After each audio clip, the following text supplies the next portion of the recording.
ఇన్ని వస్తాయి అంటారు.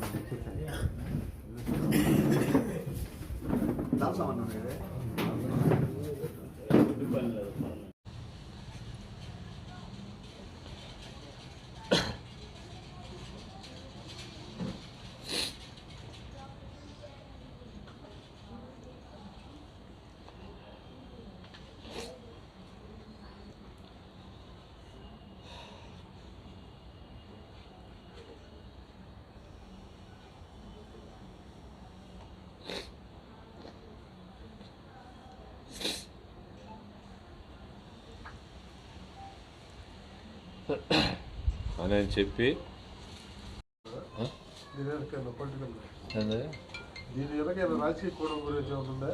అదైతే నాకు తెలీదు. అమ్మవారు చూసుకోవాలా. నేను నిమిత్త మాత్రమే. నేను మూడోసారి రాకూడదని కొందరు ప్రయత్నం కూడా ఉండొచ్చు, కానీ ఆల్రెడీ నాకు వద్దు, నన్ను వదిలిపెట్టండి అని కూడా దండం పెట్టాను నేను. ఎందుకంటే చేశాను, నాకు చేతనేం చేశాను. డోనర్స్ అందరూ కూడా పట్టుబట్టారు, నువ్వు రావాలా, మళ్ళీ మీరు అయితేనే టెంపుల్ అభివృద్ధి అవుద్ది, డోనర్స్ వస్తారని. కానీ నాకైతే ఈ మొన్నటిదాకా ఒక ఆశ అనేది ఉన్నింది, కానీ ఇప్పుడు ఇవన్నీ చూసినాక ఇంకొద్దు, నాకు చాలు, ఇది ప్రశాంతంగా ఉంటే పోద్ది అనిపించింది. ఇప్పుడు గౌరవ శాసనసభ్యురాలు వేమిరెడ్డి ప్రశాంతమ్మ, రాజ్యసభ మన ఎంపీ ప్రభాకర్ అన్న గారు, ఇప్పుడున్న ఈవో జీతాలకు కూడా నడవడం లేదమ్మా అని చెప్పడం, మేడం గారు అంతలా ఏసీ టెంపుల్ అంత ల్యాండు అట్టుండే టెంపుల్ లేకుండా పోయేదేంది, ఇది ఏం జరిగిందో అని నేను ఎంక్వైరీ చేపి తేలుస్తాను అని నేను చెప్పడం. కానీ చైర్మన్ మీద కాదు ఎంక్వైరీ, దీనికి బాధ్యుడు ఎవరు? ఈవో ఏం చేశాడు, నిజంగా డబ్బు లేదా లేకుంటే రాలేదా అనే దాని మీద ఎంక్వైరీ పెట్టించింది ప్రశాంతం. నేను అమ్మా ఎంక్వైరీ పెట్టించారు కదా, మంచిదేను, నేను కూడా స్వాగతిస్తున్నాను. ఎప్పుడన్నా ఏమన్నా తప్పులు ఈవోలు చేస్తున్నా బయటపడితే మంచి కార్యక్రమం అని నేను కూడా చెప్పాను. ఆమె చాలా సంతోషపడి పెట్టించింది.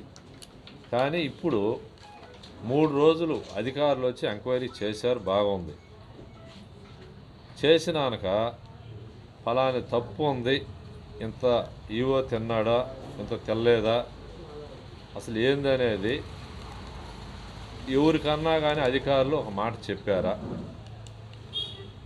ఒక్కరైనా దానికి రుజువు ఎవరైనా కానీ చెప్పుంటే, ఇదిగయ్యా మేము ఎంక్వైరీ చేసాము, ఇంత గోల్మాల్ జరిగింది, 8 కోట్లు పోయింది, 10 కోట్లు పోయింది అని చెప్పుంటే మనం ఏది రాసుకున్నా ఏది చేసినా మనకి ఇబ్బందిలే. వాళ్ళు ఇంకా రిపోర్ట్ రాలేదు, రిపోర్ట్ ఇవ్వలేదు, అది ఏం జరిగింది ఎవరికి తెలియదు. వాళ్ళు తలుపులు వేసుకొని చెక్ చేసుకొని రాసుకోబోయారు, ఎవరికి తెలియదు ఏమి. అటువంటిది ఈ లోపలే మొత్తం దేవస్థానాన్ని ఈదిలో పెట్టేశారు. నేను పడ్డ కష్టం 4 ఏళ్ళు బూడిదలో పోసిన పన్నీరు అయిపోయింది. ఎందుకంటే ఈదిని పడిపోయింది. ఎవరన్నా ఒక డోనర్స్ నమ్మి వస్తారండి? ఇప్పుడు చెప్పండి.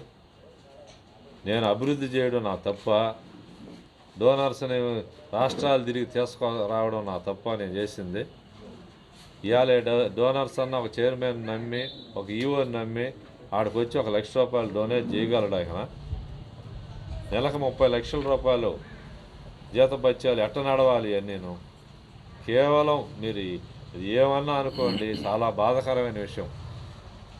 ఒక దేవస్థానాన్ని, ఎక్కడికో డీసీ టెంపుల్కి పోయే దేవస్థానాన్ని ఏసీ నుంచి ఈవో టెంపుల్కి దిగజారి చేశారు. ఇది మటుకు ఎవరికి మంచిది కాదు. అమ్మవారు ఆదిపరాశక్తి అవతారం. ఈ రోజుల్లో ఆమె జోలికి ఏది చేసినా ఈ మంచి చెడు వెంటనే చూపిస్తుంది ఆమె. వెంకటేశ్వర స్వామి, కొరవ అందరూ బాగానే మంచి భక్తులు కాదనలా నేనేమో. ఈమె కాడ ప్రదక్షిణాలు చేసి స్వప్న దర్శనంలో వెంటనే ఆ రాత్రి నీ కల్లో కనపడి చెప్పొద్ది ఇది చేయొద్దు అని. అటువంటి ఆదిపరాశక్తిని ఈరోజు ఏదల్లో పెట్టేసి రాష్ట్రం దేశం మొత్తం కుంభకోణం, కోట్లు పోయినాయి, అమ్మవారే అప్పుల పాలైపోయింది. ఇది ఏందో నాకైతే అర్థం కావడం లేదు. ఇది ఇంకా మనకి పెద్ద డోనరు హైదరాబాదు, కుంభాభిషేకమైన కోటి కుంకుమార్చనైనా, నాకు ప్రహరీ గోళ్ళైనా సాలహారాలైనా అన్నిటికీ నేనుండా ముందు నువ్వు కాని అని ధైర్యం చెప్పి నిలిపినటువంటి దాత. మీరు అడగవచ్చు ఏదైనా. అమ్మ స్పీకర్ పెట్టాను.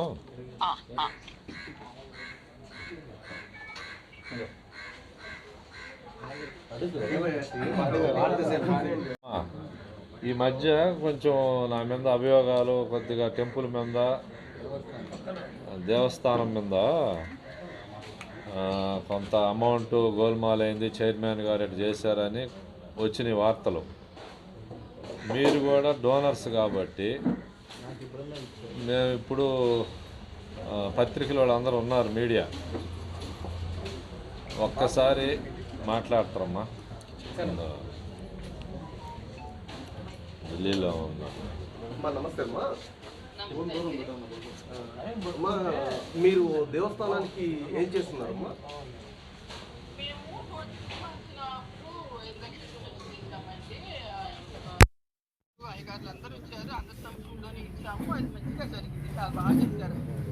మా ఇప్పుడు ఏంటంటే ఆయన మీద వచ్చిన ఆరోపణ ఏంటంటే దాతలు మొత్తం ఆయన చేతికి డబ్బులు ఇచ్చినట్టు, ఆ డబ్బులంతా ఆయన మింగేసినట్టు ఆరోపణలు వస్తున్నాయమ్మా.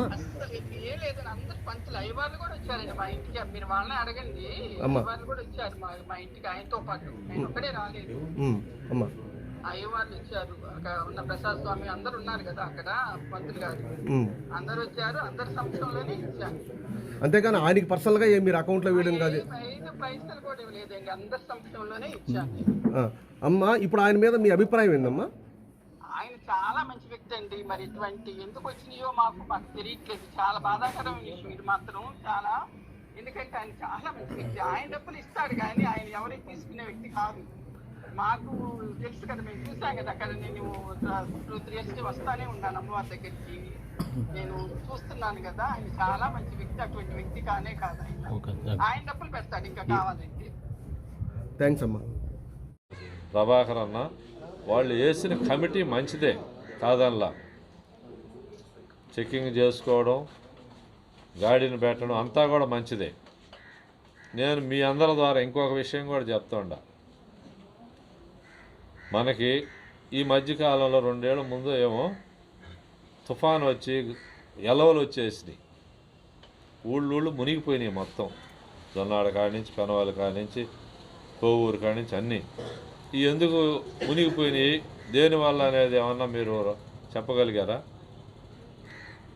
గ్రావులు ఎత్తారు, ఇసుక ఎత్తారు, మట్టి ఎత్తారు, దానివల్ల ఊళ్ళే మునిగిపోయినాయి.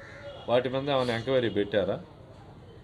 బ్యాంకీలు ఉన్నాయి, వాటి మీద ఏమైనా ఎంక్వైరీ పెట్టారా? ఓన్లీ ఒక్క జొన్నవాడ దేవస్థానం మీదనే ఎంక్వైరీ ఎందుకు వచ్చింది చెప్పండి. ఒక నోటి మీదకి చైర్మన్ ఉన్నాడు, వాడి మీద ఏదేసినా నెత్తిన మరాయిస్తుడు. అతని కాడ పెద్ద పెద్ద డోనర్సు దేశంలో అందరు ఉన్నారు ఆయన చేతిలో. ఇంకా పైకి పోతాడేమోను.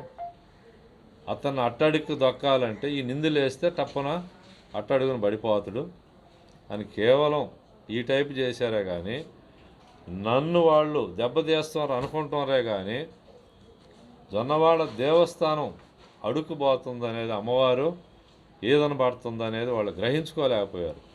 ఏమి వీటన్నింటి మీద రాయకూడదా? ఎన్ని కుంభకోణాలు లేవు, ఎన్ని ఉన్నాయి? ఊళ్ళే మనం మునిగిపోయినాయే, వాటి మీద ఏమన్నా ఉందా? ఆ రోజు వచ్చారు, అయిపోయింది. మళ్ళీ రేపు ఏదన్నా ఎలవలు వస్తాయి, ఏంది పరిస్థితి? అది ఇప్పుడు గౌరవ ముఖ్యమంత్రి వారు చంద్రబాబు నాయుడు గారు వచ్చారు కాబట్టి తెలుగుదేశం ప్రభుత్వం, ఆయన 18 గంటలు పని రాక్షసుడు కాబట్టి అందులో మనకున్న ప్రశాంతమ్మ వేమిరెడ్డి దంపతులు కేవలం డబ్బు కోసం, రాజకీయం కోసం కాకుండా ప్రజల్ని కాపాడాలా, ప్రజల కోసం సేవ చేసేదానికి వచ్చినటువంటి మంచి నాయకులు మనకు దొరికారు. వాళ్ళ ఆధ్వర్యంలో ఇవన్నీ కూడా పెట్టాం. ఎందుకంటే పేద ప్రజలు ఎలవలు వచ్చేసినాయి, ఎక్కడా తిండి లేదు, వాళ్ళ ఇళ్ళల్లో వాళ్ళు ఉన్నారు. పాపం అనిపించింది. మన అన్నదానం ఉంది కాబట్టి టెంపుల్ అన్నదానం 2 రోజుల మటుకు వండి అన్నదానాలు గ్రామ సమక్షంలో అందరూ చూస్తుండగానే అన్నదానం మటుకు జరిగింది. వాస్తవం అన్నదానం డబ్బులు ఇప్పుడు బ్యాంకులో ఉండయి. ఈవో గారికి ఒక 20 లక్షలు డ్రా చేసి చైర్మన్ అడిగితే ఇస్తాడా? అతనికి ఇచ్చే హక్కు ఉందా? చైర్మన్కి అడిగే హక్కు ఉందా? ఇదంతా కూడా పైనుంచి జరగాల్సిన ప్రాసెస్ ఇదన్నీ అది జరిగే పనే లేదు. అంతకుముందు ఆడిటింగ్ లేదు కాబట్టి అభియోగాలు జరిగాయని చెప్పారు. ఆడిటింగ్ అనేటువంటిది లేదు అంతకుముందు. అంటే ఆడిటింగ్ వచ్చింది 3 సంవత్సరాల నుంచి వచ్చింది. నేను వచ్చినాక ఆడిటింగ్ ఉంది. అంతకుముందు జరిగినప్పుడు ఆడిటింగ్ లేదు. దానివల్ల విజిలెన్స్ ఎంక్వైరీ జరిగిన తర్వాత కూడా రికార్డులు కూడా తారుమారు చేయాలని చూశారు కొంతమంది. బాధపడుతున్నా ఏందా నేను ఫోన్ చేసినట్టు ఎన్ని రుజువులుగా ఉంటే నువ్వు రాసినా నీకు అమ్మవారి మోక్షం ఉంటుంది. ఇలా రాయడం వల్ల మీకు మంచిది కాదు, మీ కుటుంబ సభ్యులు కూడా మంచిది కాదు. నాకు తెలిసి నేను ఈ ఊరిని అడగలా, ఈ రోజుకి నేను తప్పు చేశానని చెప్పలా, చేయలా. నేను తప్పు చేసి ఉంటే బతులాడుకోవాలి, తిరగాలి, అడగబెట్టిన నాకేం కర్మ? నేను ఆ సొమ్ము తిని ఆ పాపం నేను మూట కట్టుకోవాలన్నా? ఒకరు రాశారు మా చీరలో మా మిస్సెస్ ఏదో పంచినట్టు, చీరలో ఏలాంపాట 20 నుంచి 25 లక్షలు పాటలు జరిగింది. అతను అంత అమౌంట్ పాడినోడు చీరలు ఇస్తాడు అతను మనకి? ఎవరైనా, నువ్వైనా, నేనైనా, రాజకీయ నాయకుడైనా ఎవరైనా కొనుక్కోవాల్సిందే. ప్రశాంతం ప్రభాకర్ అన్న వాళ్ళు వేసిన కమిటీ మంచిదే కాదనలా. చెక్కింగ్ చేసుకోవడం, గాడిని పెట్టడం అంతా కూడా మంచిదే.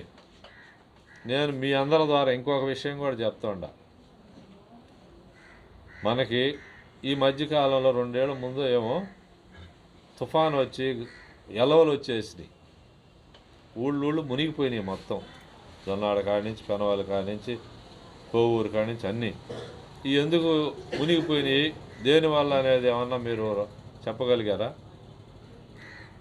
గ్రావులు ఎత్తారు, ఇసుక ఎత్తారు, మట్టి ఎత్తారు, దానివల్ల ఊళ్ళే మునిగిపోయినాయి. వాటి మీద ఏమైనా ఎంక్వైరీ పెట్టారా? బ్యాంకీలు ఉన్నాయి, వాటి మీద ఏమైనా ఎంక్వైరీ పెట్టారా? ఓన్లీ ఒక్క జొన్నవాడ దేవస్థానం మీదనే ఎంక్వైరీ ఎందుకు వచ్చింది చెప్పండి. ఒక నోటి మీదకి చైర్మన్ ఉన్నాడు, వాడి మీద ఏదేసినా నెత్తిన మరాయిస్తుడు.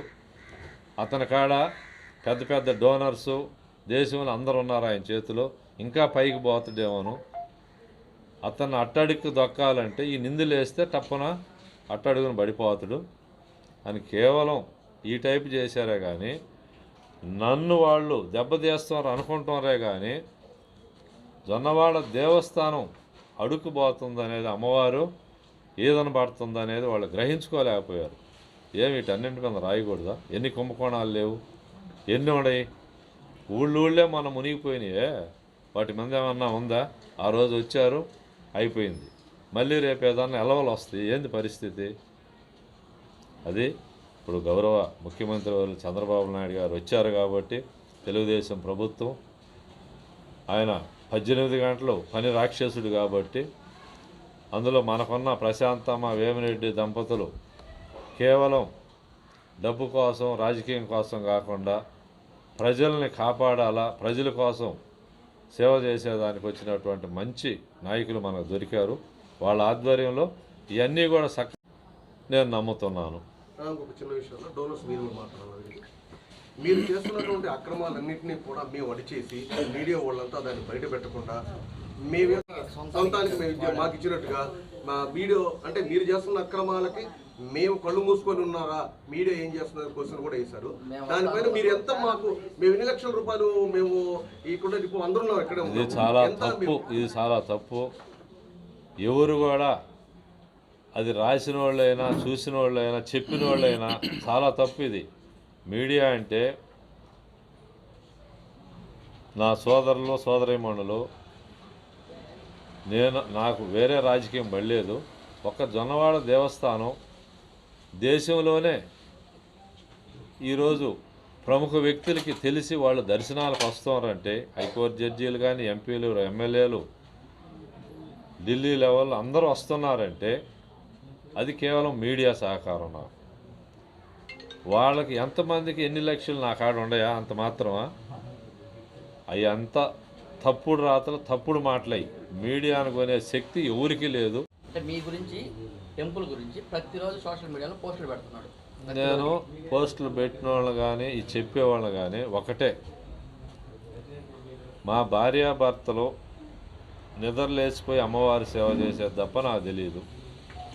మేము చేసిన పూజ అమ్మవారి ఆశీర్వాదం నాకు ఉంటే ఇటువంటివన్నీ పటాపంచలు అయిపోతాయి. ఒక అతను, ఒక చైర్మన్, పేరు చెప్పకూడదు, ప్రసాదాలు భోజనాలు కానీ ఏమన్నా కక్కుర్తి పడ్డాడు. ఎవరిని కలవలేదు. నా ఇంట్లో నేను ఉన్నా కానీ రాత్రి శాసనసభ్యురాలు ఎమ్మెల్యే గారికి చెప్పానే తప్ప అమ్మాయితో నా మీద ఆరోపణలు వస్తుంది. కానీ రెండో వాళ్ళకి మా మిత్రులకు కూడా నేను చేయాలి అడగను. రాత్రి వాళ్ళు అడిగారు ఏందన్నా ఇక్కడ వస్తానే నేను అంతకు తప్ప నేను ఎవరిని అడిగింది లేదు, ఏమీ లేదు. వెంకయ్యనాయుడు గారు అయితే ఒకదాని సంతోషం వేసింది, ఢిల్లీ లెవెల్కి పోయి విజయవాడ లెవెల్కి తిరుక్కున్నాను నేను. అదొక